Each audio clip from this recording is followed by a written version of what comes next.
Modern. Modern. Modern. Modern. We're prepping for a voyage. Modern. The force of an old-fashioned equals whiskey mass times bitters acceleration. Why don't you make that a double? Modern bar cart. What's shaking, cocktail fans? Welcome to episode 165 of the Modern Bar Cart podcast. I'm your host, Modern Bar Cart CEO Eric Kozlik. Thanks for joining me for this second installment of our Breaking Bloody series, where I'm determined to unlock the secrets of the perfect Bloody Mary. A cocktail that, to be honest, I'm not even all that fond of. But you know what? It's a drink that spawned a category of its own. It's ubiquitous at brunches around the world. There's a veritable arms race dedicated to upping the ante on outrageous garnishes. And so for all these reasons and more, I'm dead set on demystifying it for all our collective benefit. Last time around, we talked tomatoes with tomato expert Craig LaHoulier, and this episode, we have the pleasure of speaking with bartender and drinks writer Brian Bartels, author of the critically acclaimed book, The Bloody Mary, The Lore and Legend of a Cocktail Classic, with recipes for brunch and beyond.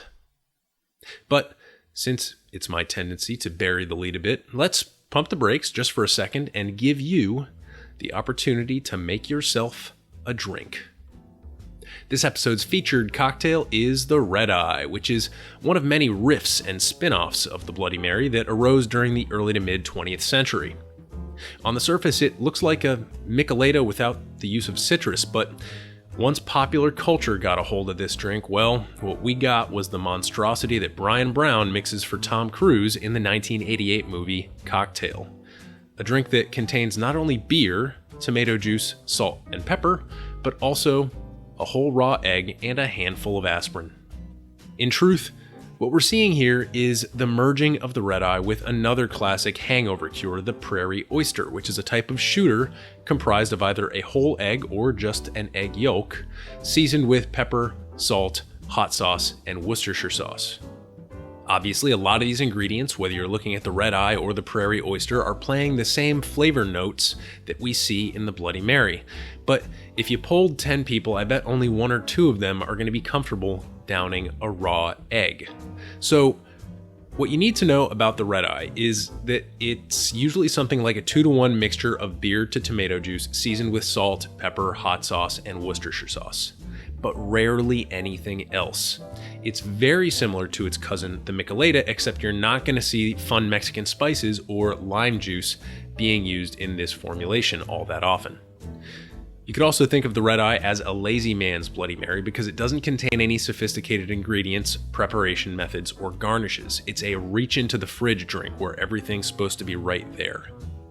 The whole idea is you can build it without even stirring it, and then take a few good slugs to help dull your hangover.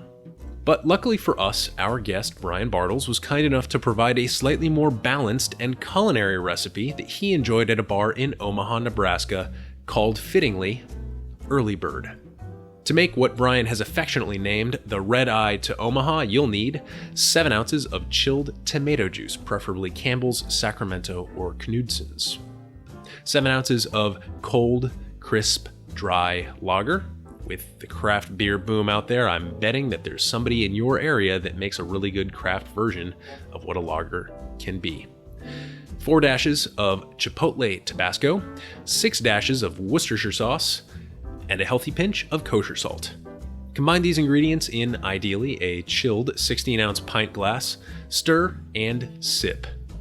There's no garnish here because, let's face it, if you're hungover enough to need a Red Eye, then you're too hungover to play around with fancy garnishes.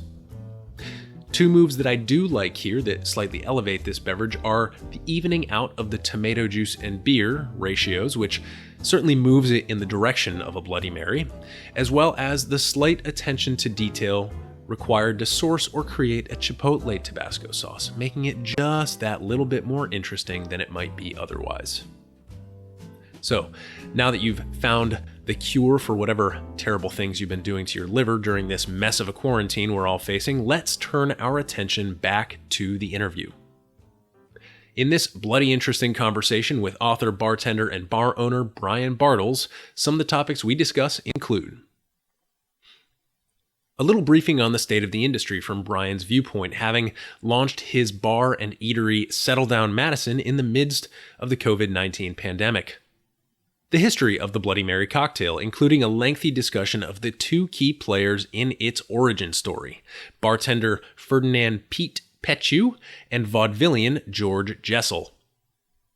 How the Bloody Mary spawned various riffs and spinoffs, including the Red Snapper, the Michelada, the Bloody Caesar, and, of course, the aforementioned Red Eye.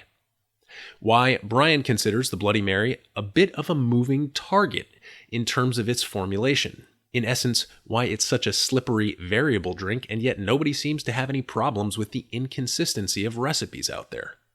Some thoughts on Brunch, and why Brian falls out of step with many professional bartenders by defending it as a bastion of conviviality in today's world.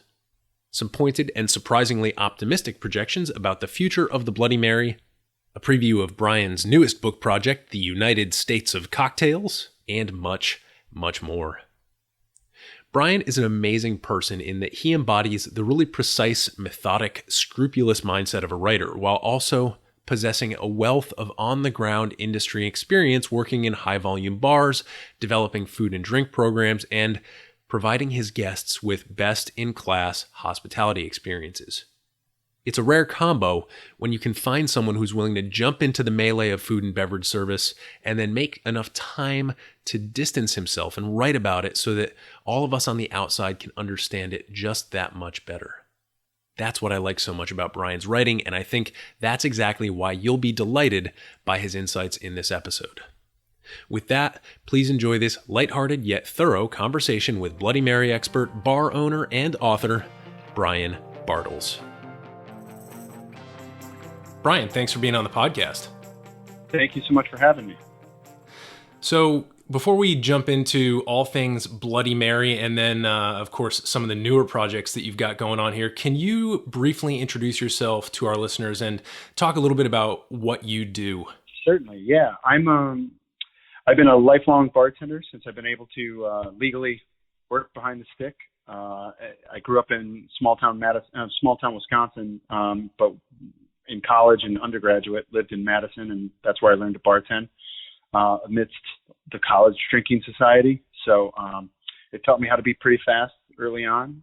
And then subsequently, post-college, moved out to New York and developed into some really great restaurants and bars, and eventually opened some restaurants of my own with a business partner who I knew from college time in Madison, Wisconsin.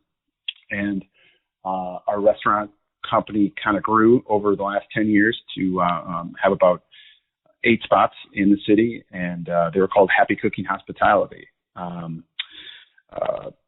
I also continued writing while I was working in the bars and restaurants, and was able to publish a book on the Bloody Mary a few years ago with 10 Speed that came out in 2017. And I'm recently celebrating my newest book as I've just moved back to Madison, Wisconsin to open a tavern called the Settle Down Tavern. And the new book is called The United States of Cocktails.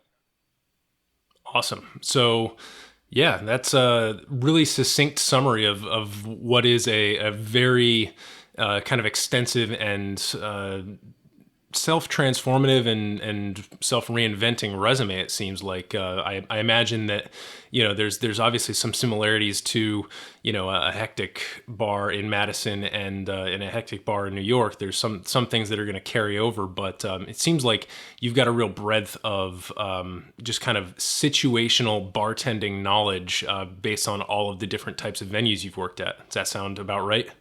That is very accurate. Yeah, for the most part. Yeah, I was taught to learn speed first with the college crowd, and then New York taught me finesse and being a little bit more sophisticated in many respects. How to make a proper martini and appreciate those cocktails while also still celebrating the conviviality of a full room of people.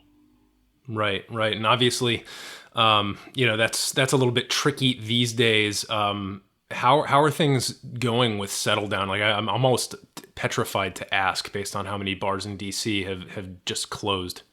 Right. No day comes easy to us, and that's kind of the reality for everyone right now. beyond just bars and restaurants, I would guess. And we opened in the middle of everything kind of shutting down. There was lockdown in March, and for months we were postponing our opening, and eventually Madison was able to allow people indoors for dining and drinking. And so we opened for just takeout and curbside on May 26th, and at the time they were allowing 50% capacity. So we eventually in early June opened, but then upticks in numbers started happening across the state, and they shrunk that to 25%.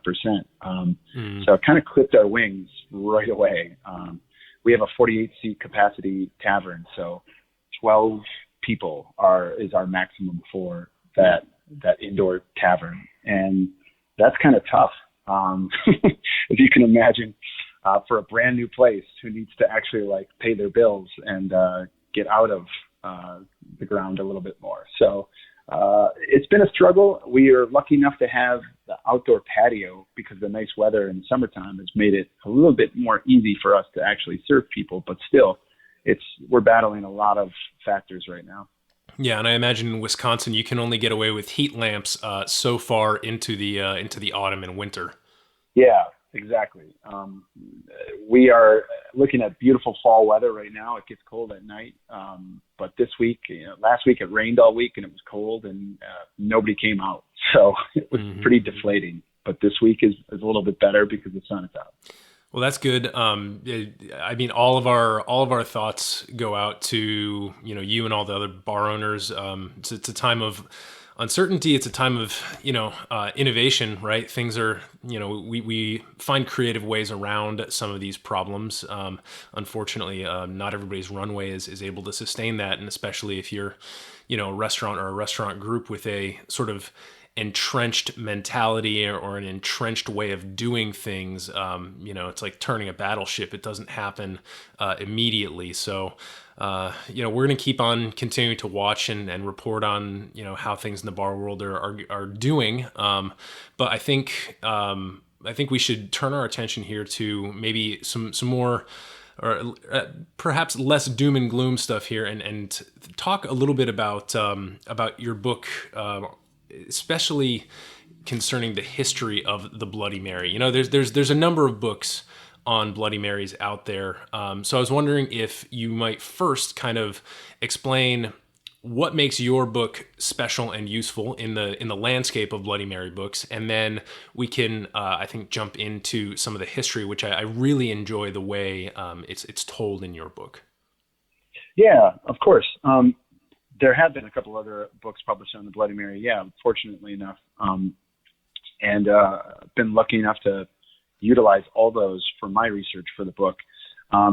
It kind of arrived to me in a advantageous way. A dear friend of mine was working on the Death & Co. book for 10 Speed and mentioned to me that they were interested in publishing a book on the Bloody Mary, and at the time, he and I were working together in New York, and he said, I know the perfect guy who does the brunch programs and bar programs for Happy Cooking. And as it turns out, I was very, very blessed because that was the first cocktail I ever learned to make. I first started my bartending career behind the bar at Brunch, and so I was taught to learn how to make a Bloody Mary early on. And in Wisconsin, that's pretty sacred territory when it comes to understanding and appreciating Bloody Marys. People in Wisconsin work, they are hard workers and appreciate a quality cocktail on the weekends, to say the least. And the Bloody Mary is the beginning of the weekend, really, in many respects. So it's met with a lot of respect and admiration and pride in and around the Midwest, for sure. And I always I'm a writer first and foremost. I started writing when I was 18 years old before I became a bartender. And I just love telling stories, and being behind a bar enabled me to tell those kind of stories in so many different ways. And every cocktail has a story. And I was really lucky to have a perspective on not only my background with it, but some other fellow bartenders whose voices are featured in the book, and dig a little bit further into the history and origin of where it was created, which is kind of fascinating in terms of if people wanted to explore it a little further. Yeah, there's some competitive voices that claim the Bloody Mary history. Yeah, it is actually one of the more interesting cocktail histories that I've run into. I mean, it's easy enough to come across a cocktail that has an origin story, but rarely do you come across cocktails that sort of have an origins journey or sort of an evolution. The sidecar to me is one of those. There's the London version, the Paris version. It went from an equal parts to a non-equal parts, and the margaritas, another that I can think of that kind of had a journey or an evolution. Although that one's a little bit cloudier. So why don't you just jump us right into the story? When did something that looked like a Bloody Mary or something that was actually called a Bloody Mary actually appear on a menu or, get served to a person? Well, the easiest, cleanest answer would be post-Prohibition in New York at the St. Regis Hotel, which kind of put the Bloody Mary on the map. And still to this day, it gets many references as being the origin and go-to source for who created the Bloody Mary and its like most clean origins. And I still stand behind how those at least that element of its part of in history holds up in many respects. Other people have associated it with being in Paris, and the bartender who actually is in many respects celebrated as creating the Bloody Mary was also in Paris in the 1920s during Prohibition, and ostensibly was making an early version of the Bloody Mary. It's not the one we know today that is associated with seasonings and spices. It's much more of a bare essence Bloody Mary, fresh tomato juice, vodka, and maybe a little bit of spice, but really nothing more than that. It was kind of at that time, bear in mind, there was no canned tomato juice. People were actually muddling tomatoes to make the juice, which was a unique way of dealing with a full bar, all things considered. And vodka was kind of scarce, especially in the United States during Prohibition. Like many other spirits, it was difficult to actually come across something that resembled a well-balanced cocktail, given bathtub gin and all of its varying flavors and ingredients. But the bartender, the celebrated bartender who's kind of really like heralded as being the originator of the Bloody Mary was named Ferdinand, Pete, as he was nicknamed. Petiot was his last name. And he was a French bartender who worked at Harry's New York bar in Paris in the 1920s.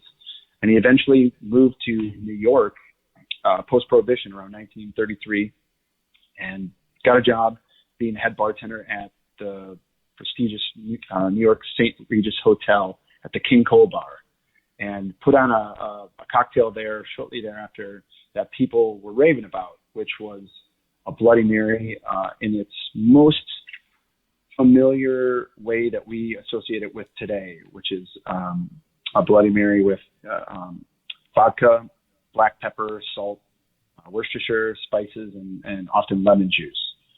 Pretty much has that like quintessential rounded flavor, and a little cayenne pepper always made a difference back then, and still does today in the form of Tabasco.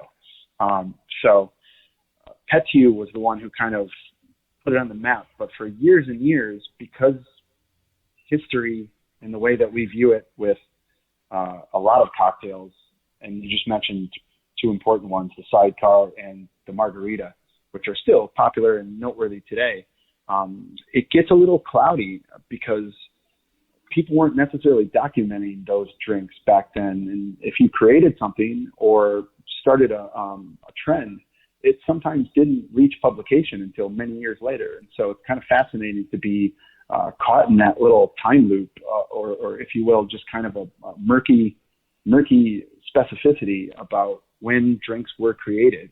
There's publications that came out that were the first of their kind to publish Bloody Mary recipes, but they weren't necessarily the originators of the drink. So it's kind of interesting to go down those rabbit holes. I use that term often when I was referencing writing the book. There's so many rabbit holes to the Bloody Mary. Right. And what you're describing right now, it sounds a lot like a conversation I had with Sean Sewell about the Toronto cocktail, in that it was, likely invented in a specific place, and it was sort of a resort in Europe where a large contingent of Canadian guests would show up every year. And, only years and years after it was popular at that resort did it actually get set down in writing. So I think, we experience this a lot, especially, pre-1950s in the American cocktail culture. And, I personally think that, I think it's important to have that focal point with Petiot at the St. Regis Hotel, the King Cole Bar, with the vodka and the tomato juice. It's almost like a Clue murder formulation right there. But it's important to have that as our nucleus, because if you take nothing else away from this, I think that's what we need to know, that this is where it became popularized, if not where it was invented. And I would call it the evolved version, right, as opposed to the what Petiot was perhaps making at Harry's New York bar in Paris previous to that. So I think that's important to know, but it's maybe not the most colorful aspect of this murky little story. So could you introduce us to a gentleman named George Jessel? Yeah. George Jessel was a vaudevillian actor and comedian who was based out of New York. And so where it gets a little bit more layered is during the 1920s, when Petiot was still in France, and the world was, or at least, America was not able to drink legally. And also, bear in mind, there was no canned tomato juice, at least not until 1928, where the College Inn started canning tomato juice. George Jessel, this comedian, wrote an autobiography, I believe that came out in the 1950s, but he mentions in his autobiography how he had an all-night drinking session in 1927, and it was in Florida at some beach bar, where they were just kind of grabbing things. It was all night. He was drinking all night, and then early in the morning was just grabbing bottles behind the bar, kind of being his own bartender, and grabbed this, potato vodka that didn't smell so great, but started putting some ingredients together in it, and claims to basically say that he had an earlier, or the original version of the Bloody Mary, where he was using seasonings and spices and a mystery bottle of vodka and then the tomatoes to make it this early Bloody Mary. And as he was mixing it and walking around with it, one of his local guests was a socialite named Mary Warburton, and some of it spilled on her dress, and she said, "Now you can call me Bloody Mary George." It's what he claims in his autobiography, and it's a hilarious story and a very colorful one, to say the least. But I truly feel like, as much as that's the entertaining version of it, it just seems so outlandish to claim that 20 years later you've been drinking for 14 hours. This just all kind of happened, and you're only so much later laying claim to it. I don't know.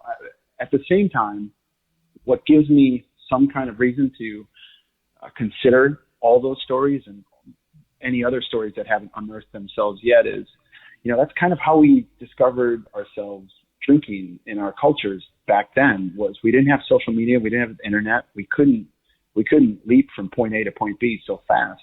We actually had to learn our culture and certain traditions through travel. And hotel bars, interestingly enough, were a lot of the places where you got the original recipe or the first published recipe in these older classic cocktail books, because that's how people, an example, somebody created a drink in New York, and somebody would travel, a business person would travel across the country and go to Cleveland, Ohio, and say, you have to make this drink I just had in New York called the Manhattan.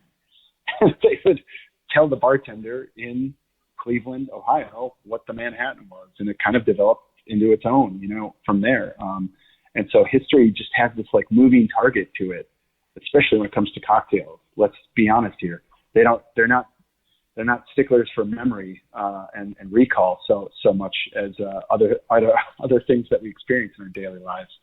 So you're kind of allowed to play jazz with history, and I think the Bloody Mary is a great example of a lot of people playing jazz and one person kind of having the most Miles Davis kind of perspective on it. Yeah. Yeah, it's fascinating. Personally, I don't think I've come to a resting point on what I think about the Bloody Mary in terms of who named it first, who invented it first, who invented it best, i.e., who perfected it. I'm in the process of doing this project called Breaking Bloody. I'm putting together a spreadsheet that I hope to eventually have over 100 Bloody Mary recipes from various online sources and in print sources. And if there's one thing that is abundantly clear, it's that yes, there are common ingredients: the tomato juice, the vodka, some sort of umami component, right? Generally Worcestershire sauce, some sort of spice. But there is just widespread disagreement, and maybe it's not even disagreement. It's almost like a lack of care of exactly the ratios for these ingredients. And I don't know that I've come across that for any other drink. It's almost like, when going back to what you were saying about the residents of Madison, Wisconsin, really appreciating a good Bloody Mary. Well, compare that to saying like somebody appreciating a good old fashioned. Old fashioned is pretty simple. 2 ounces of whiskey, ½ ounce of simple syrup, a couple dashes of bitters, stir.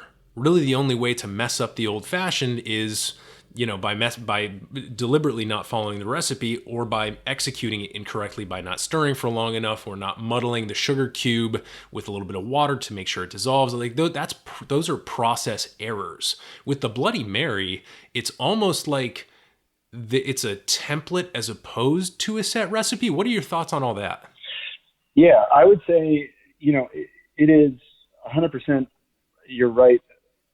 The fact that every person has their own unique version of what makes it a different recipe. That umami, I mentioned the words moving target earlier, like all of our palates are wildly, different. And I think that's what's made it so unique for so long, but also it's what's kind of made it hard to pin down for so long.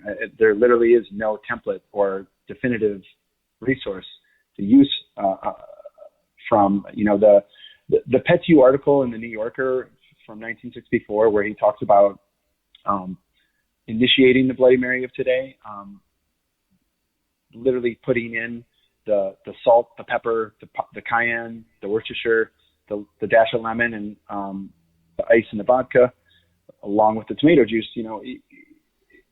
That is like at its most, I think, still bare bones and essential to use that as a reference for those ingredients. But still, you're right.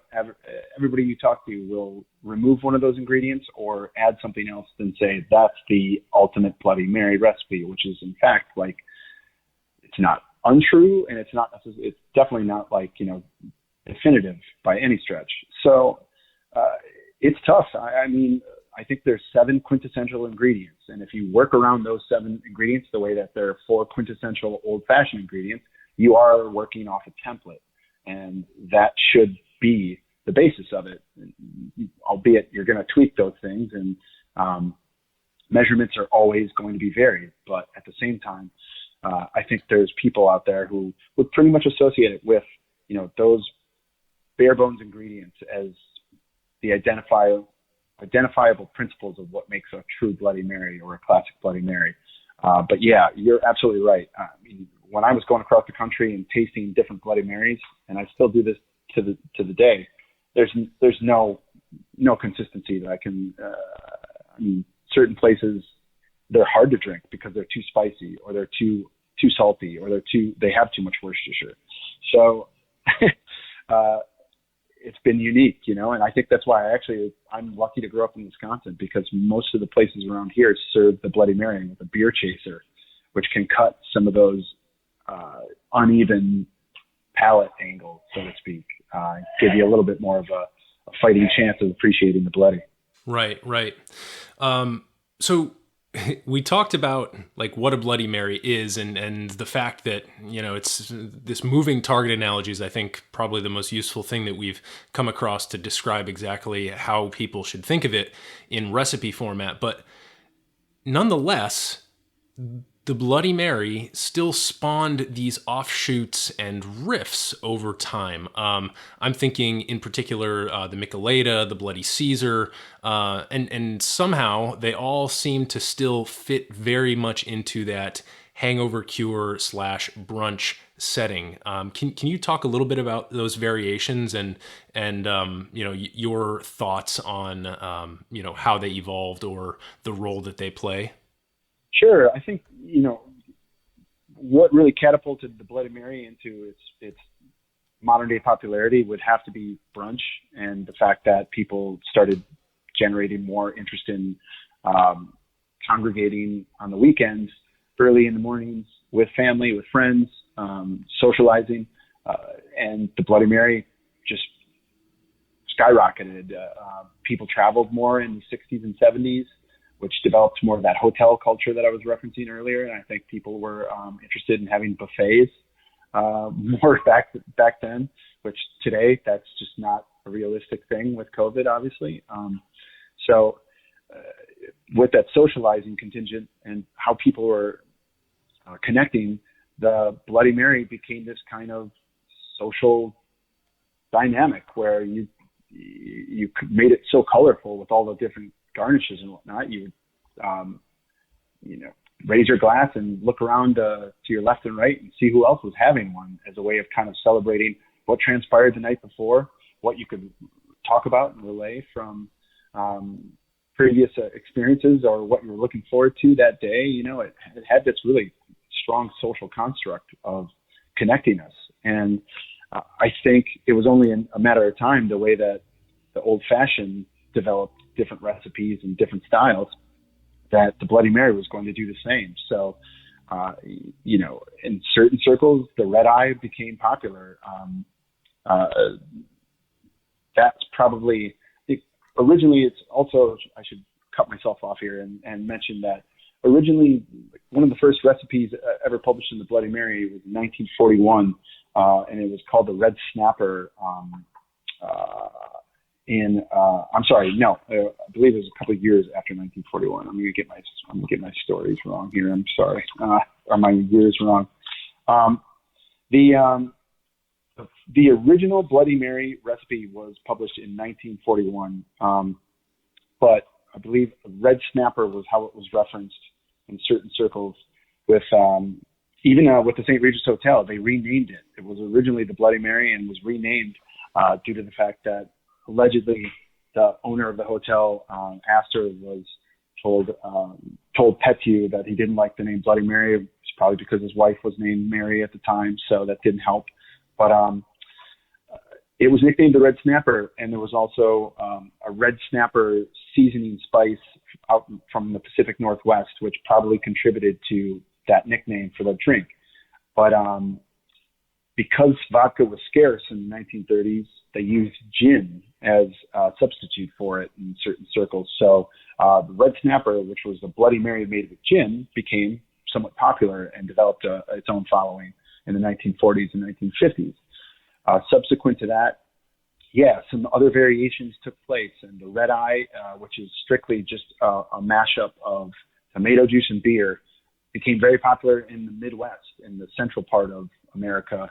I found when I was traveling through Nebraska that was a very popular go-to drink for a lot of people in the Nebraska area. I think it's a refreshing drink that it's a little less complicated. You've got two ingredients, beer and tomato juice. It can be refreshing. If you cut the one or the other, and want to have an early morning drink.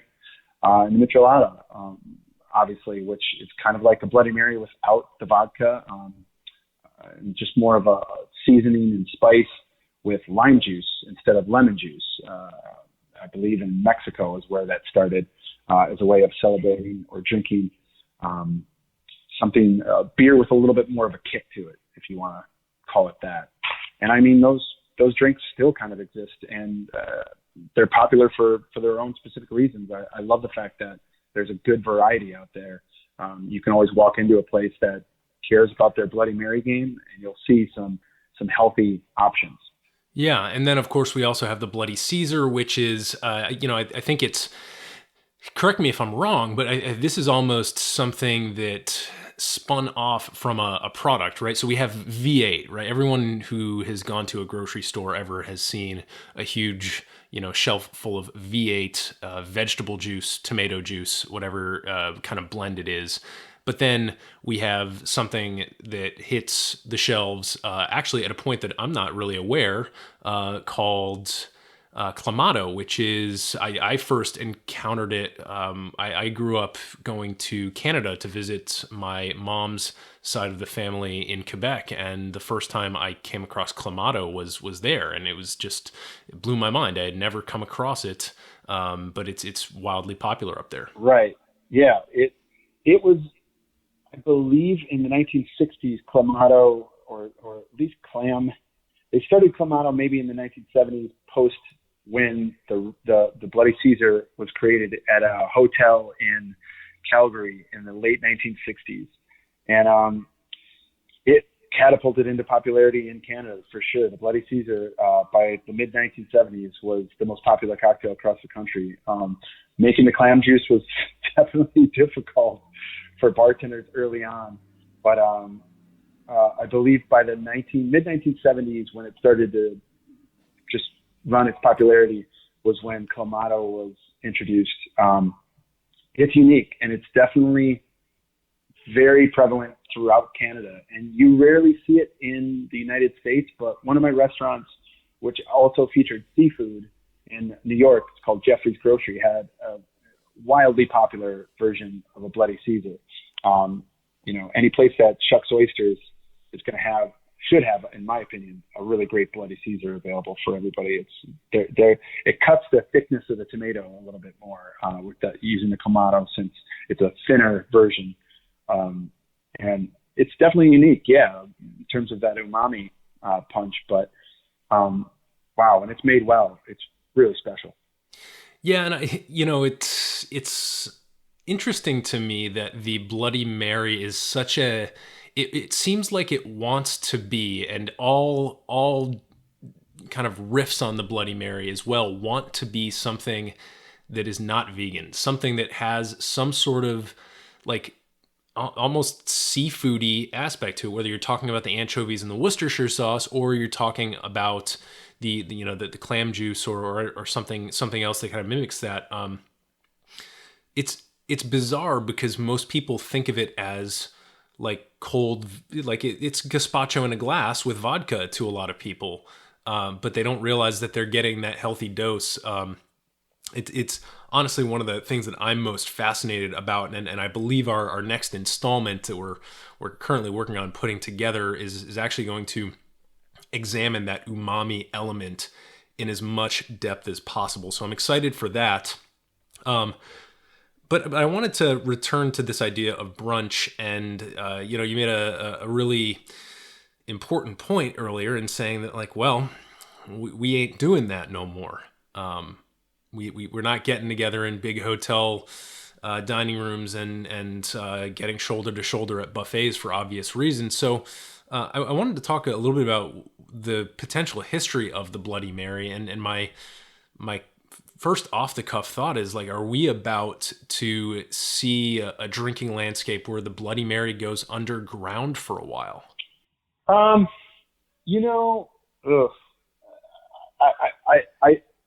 do hear what you're saying there.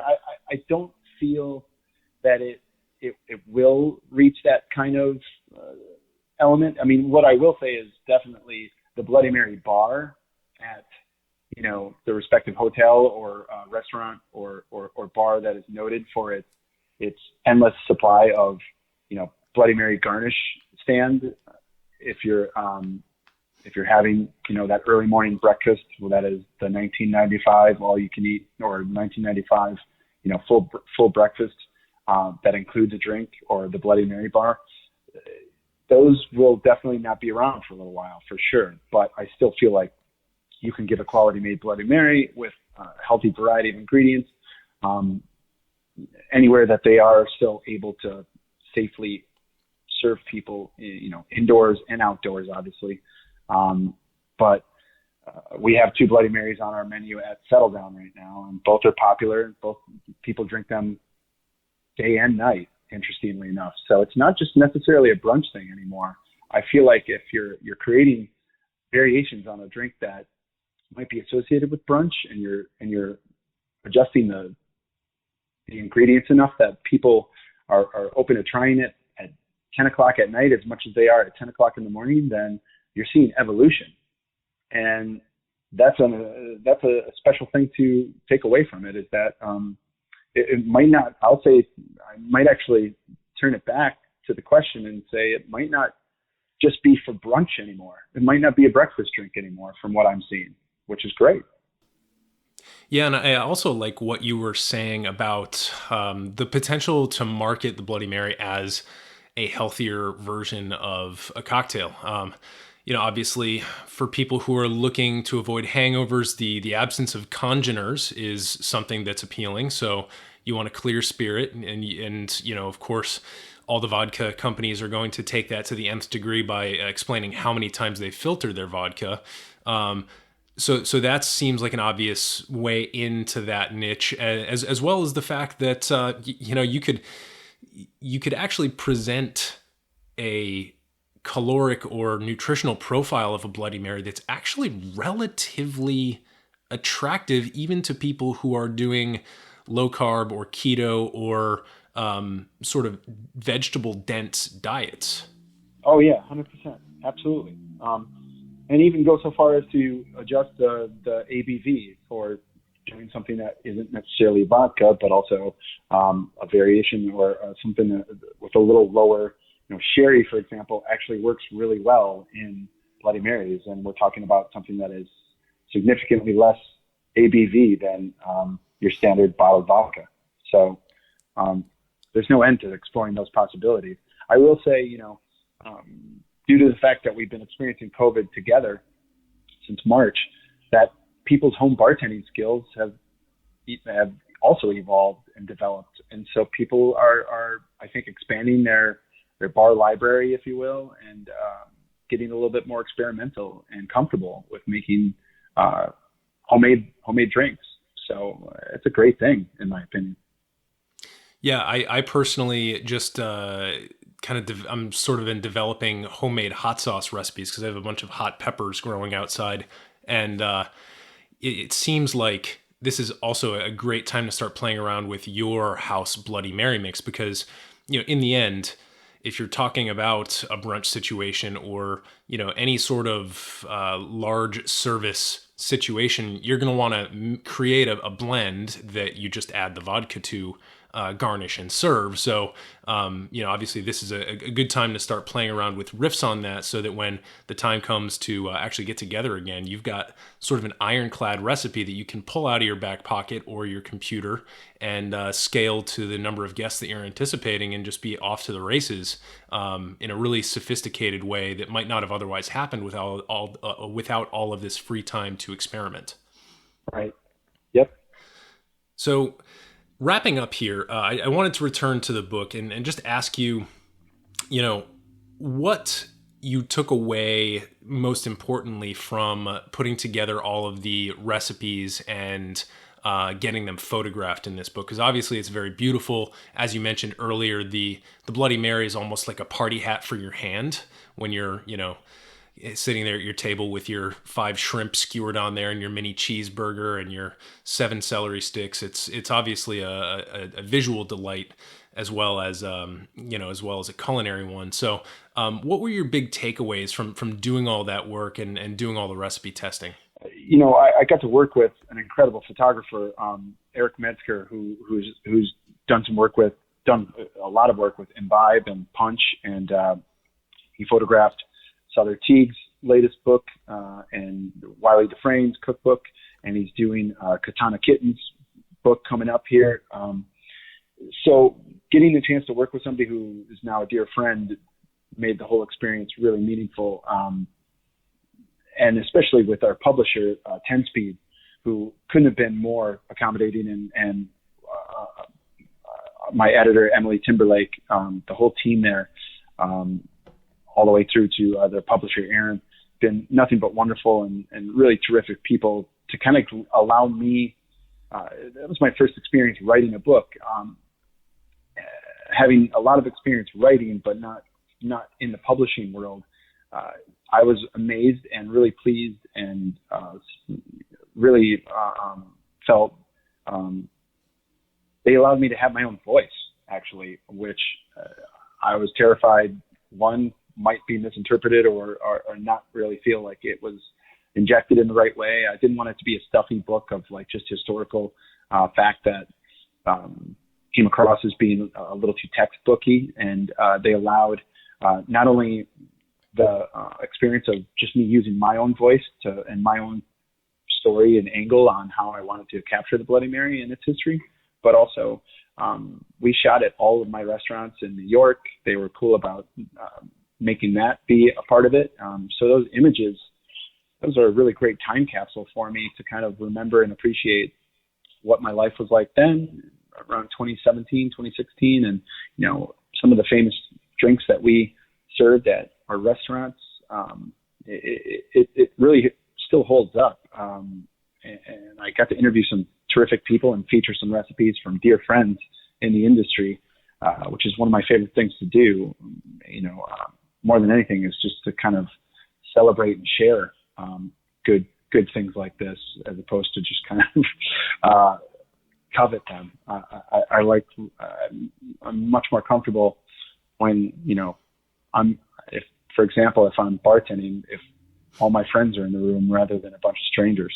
Right. It was a fun project that involved a lot of dear friends that I still hold dear today. Well, that's great to hear. Obviously, a lot of excellent books coming out of 10 Speed. So, that's something I would really encourage folks to check out. It's kind of interesting. It's almost like the same way you trust an importer who will import wines, for example, that fit your palate. It's almost the same way when you can find a publisher that really curates books on certain topics and, sort of commissions them and brings them from, the idea phase all the way through to the finished physical product. So I do encourage folks to check out 10 Speed.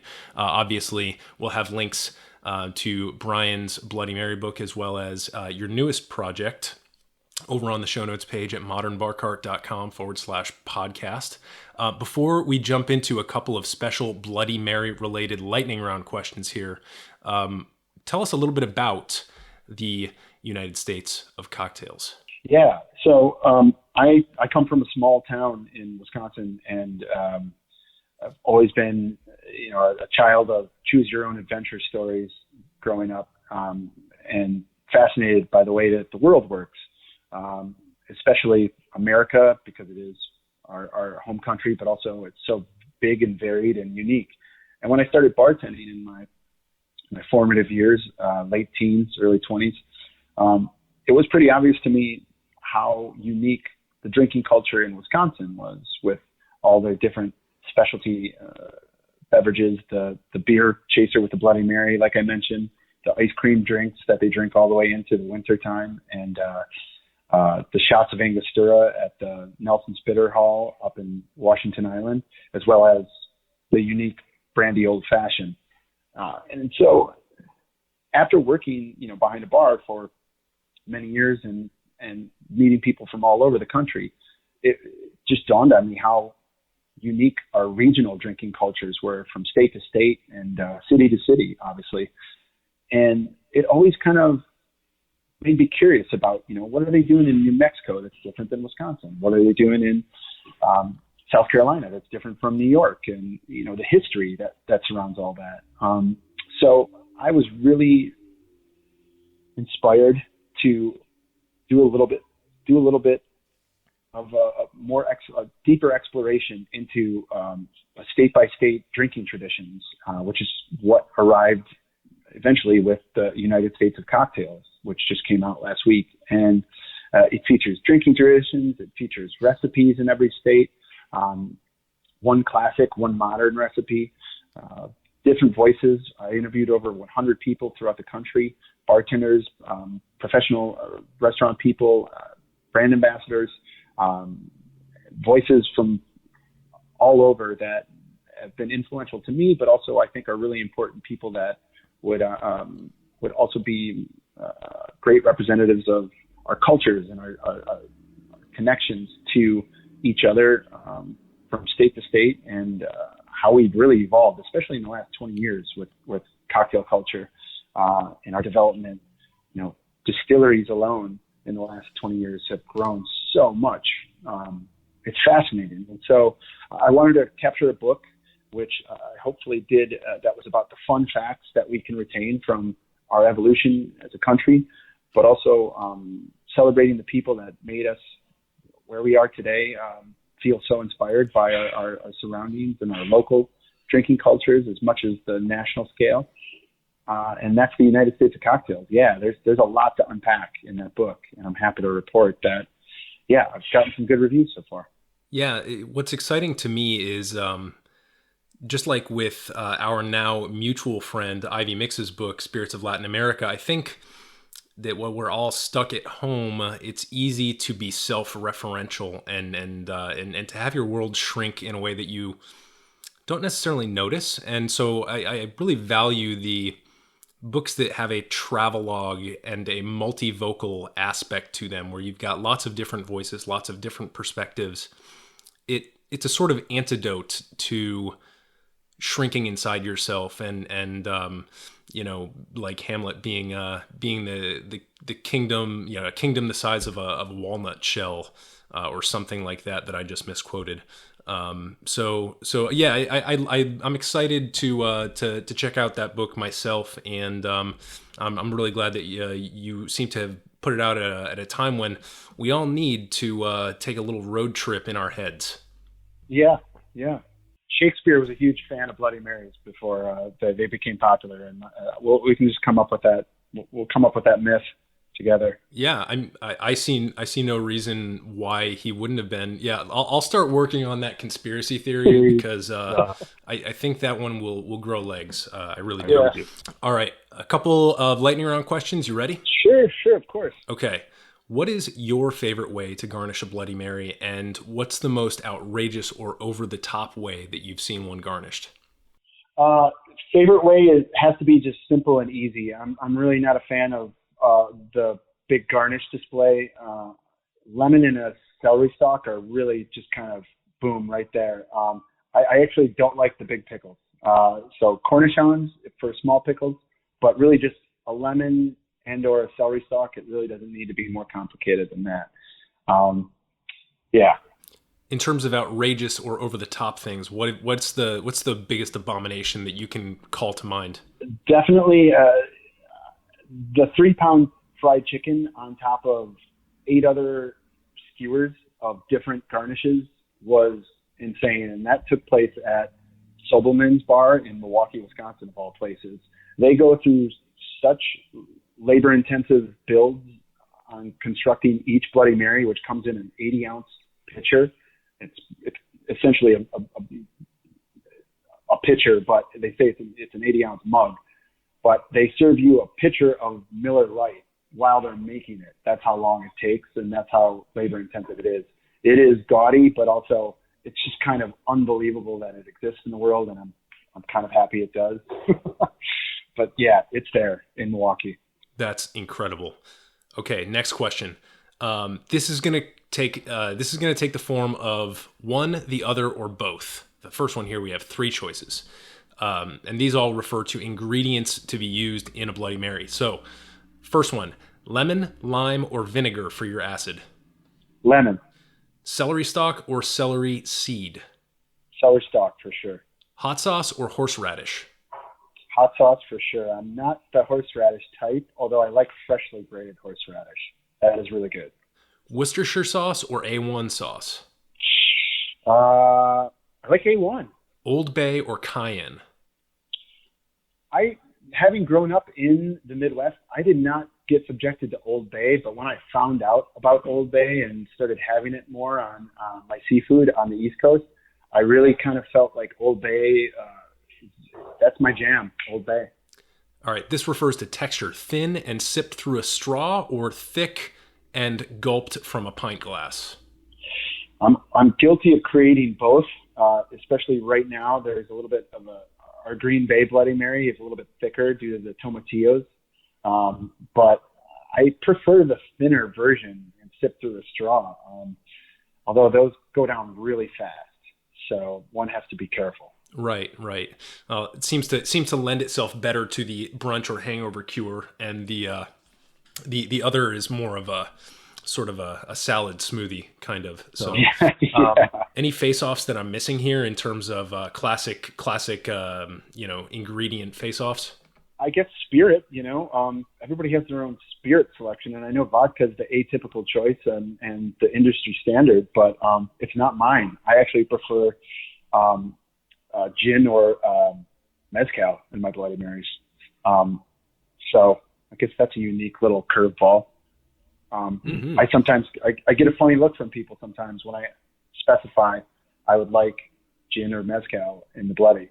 I don't always order it, but I definitely like a little bit more of an extra enhanced flavor.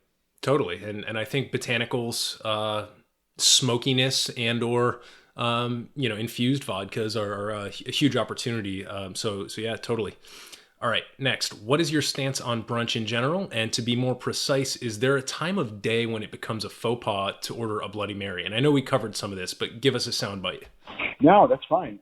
Absolutely. I grew up, mind you, bartending at Brunch. I learned how to bartend at Brunch, so it was very easy for me to dislike it since all the cool, awesome bartenders bartended on Thursday, Friday, Saturday nights, which meant that I was a loser because I was just a brunch bartender and had to get up early, so I couldn't really work those busy, awesome nights. So it made me resent brunch at first. But then I realized brunch is a really great way to get all of your friends together and celebrate the good times and have 18 different drinks, in front of you: coffee, orange juice, water, Bloody Mary, side of beer. It's just this wild, unbridled party. And there's a way of appreciating brunch. Some people in this industry will absolutely swear that it is not part of one of their favorite parts of this industry, but I think there's a way to appreciate it, and I 100% think you can have a Bloody Mary any time of the day, even if that means it's last call and the bartender's trying to close up and you ask for a Bloody Mary. If they have the ability to make a Bloody Mary, there's no wrong time to order a Bloody Mary. I love it. The last call Bloody Mary. It's almost like it's like you're playing 3D chess and you're already at brunch the next morning. That's fantastic. Well, Brian, this has been really illuminating. I really appreciate you taking the time to share your expertise on this. Could you just give us a couple bits of information before we sign off? First, where can folks purchase your books? Obviously, the Bloody Mary book in the United States of Cocktails, and then how would we get in touch with you digitally and on the social medias? Sure, yeah, and thank you to everybody for listening in, and thank you for having me first and foremost. The easiest way to access the books, you can order them on Amazon, of course, Bloody Mary or the United States of Cocktails, but also they are available at bookshop.org, which is a new independent bookseller that celebrates and supports local independent bookstores and businesses, which is really great. My easiest ways of communicating with me would be my Instagram, which is my name, Brian Bartels, BrianBartels, and that's also my website, brianbartels.com. So pretty easy formats. Once you just search that Google machine, they come up pretty fast. Fantastic. Well, Brian, Again, we are all thinking about you and all the other bar owners out there. So for anybody who does get the chance to swing through Madison, please check out Settle Down Tavern. I've cruised the menu, and my goodness, it might be a pandemic, but there's a wealth of victual riches on that menu. So it's the sort of menu where it's like, if I was doing sort of the high density bar tavern neighborhood like menu cruise to figure out where I would want to eat, it would be the one where I stop and like don't need to continue on and review all the other recipes out or the other menus outside. It's yep, this is it, done. Yeah, thank you for saying that. That's kind of what we were aiming for right there. Awesome. Well, Brian, thanks again so much for being on the podcast. Thank you, Eric. Thanks, everybody.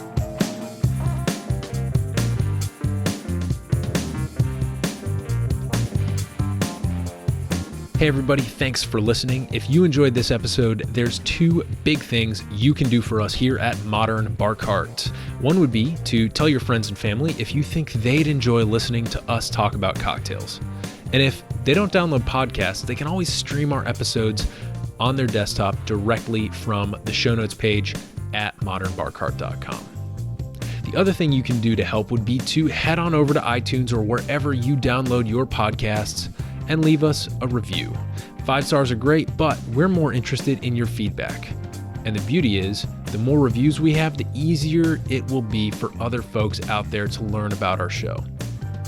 We're trying to start a cocktail revolution here, and by spreading the word, you're helping us fight the good fight. You can always reach us by emailing podcast@modernbarcart.com if you're looking for cocktail or bartending advice, or if you're a pro who would like to pull up a mic and be interviewed for all to hear. Also, definitely follow us on Instagram and Facebook at Modern Bar Cart for cocktail porn, recipes, and entertaining tips.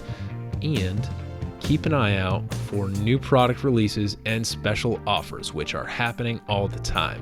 We love our listeners, and we really enjoy giving you exclusive discounts and sneak peeks at our latest and greatest cocktail projects. This episode may be over, but for you, the mixological fun and adventures are just beginning, so remember, folks, drink responsibly and experiment boldly.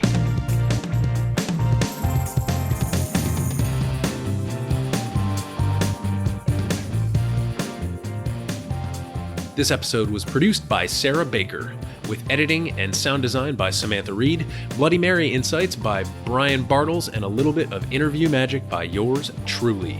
This has been a Modern Bar Cart production, copyright 2020.